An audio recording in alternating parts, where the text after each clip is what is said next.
Você já parou para pensar qual é a maior igreja cristã do mundo? Católica ou evangélica? Neste vídeo, vamos comparar essas duas grandes forças do cristianismo em 5 aspectos: número de fiéis, quantidade de templos, data de fundação, bens financeiros e influência global. Antes de tudo, vale lembrar: tanto a Igreja Católica quanto as igrejas evangélicas fazem parte do cristianismo, mas com doutrinas, estruturas e histórias bem diferentes. Vamos entender essas diferenças sem polêmicas, de forma clara e baseada em dados reais. Preparado? Então já deixa o like, se inscreve no canal e vem com a gente nessa jornada de informação e reflexão sobre fé, poder e números. Quando falamos em número de membros, a Igreja Católica ainda lidera mundialmente. Segundo dados recentes do Vaticano, são mais de 1,3 bilhão de católicos espalhados pelo planeta.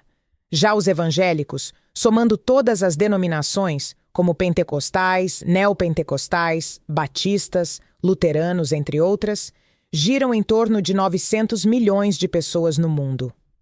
Porém, o que impressiona é a velocidade de crescimento dos evangélicos, principalmente na América Latina, África e partes da Ásia.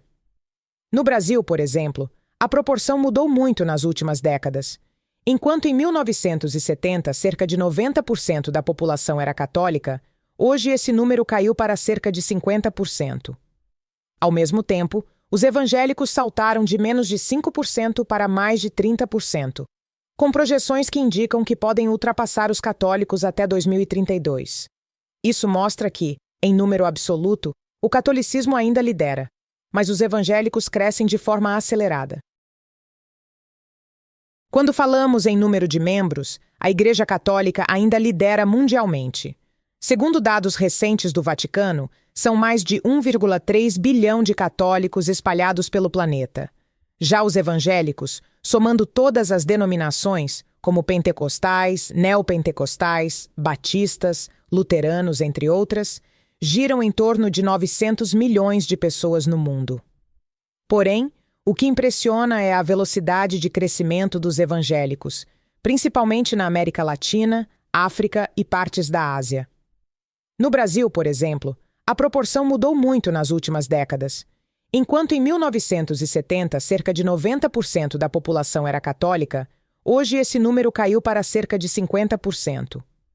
Ao mesmo tempo, os evangélicos saltaram de menos de 5% para mais de 30%, com projeções que indicam que podem ultrapassar os católicos até 2032. Isso mostra que, em número absoluto, o catolicismo ainda lidera, mas os evangélicos crescem de forma acelerada. A Igreja Católica é a mais antiga das duas. Sua origem remonta ao século I, logo após a morte e ressurreição de Jesus Cristo, sendo considerada a continuação da comunidade apostólica fundada por Pedro, o primeiro Papa.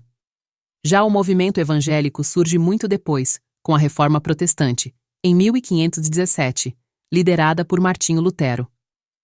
Esse movimento rompeu com a Igreja Católica e deu origem ao protestantismo, do qual derivam várias igrejas evangélicas.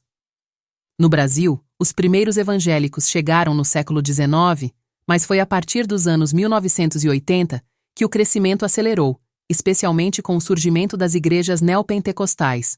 Ou seja, enquanto a Igreja Católica tem mais de 2000 anos de história, o movimento evangélico, embora mais recente, tem mostrado um crescimento impressionante em pouco tempo.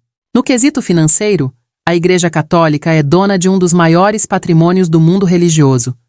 Ela possui obras de arte, imóveis, terras, museus, universidades e bancos, como o famoso Banco do Vaticano. Só em imóveis e bens culturais, estima-se que o valor ultrapasse bilhões de dólares. Já as igrejas evangélicas, mesmo sendo descentralizadas, movimentam também cifras gigantescas.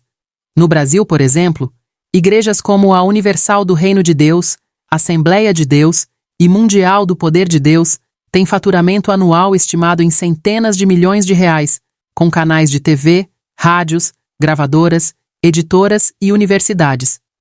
Apesar de não terem um patrimônio centralizado como o Vaticano, o conjunto das igrejas evangélicas representa uma força econômica considerável, e em expansão, influenciando política, mídia e cultura de forma crescente.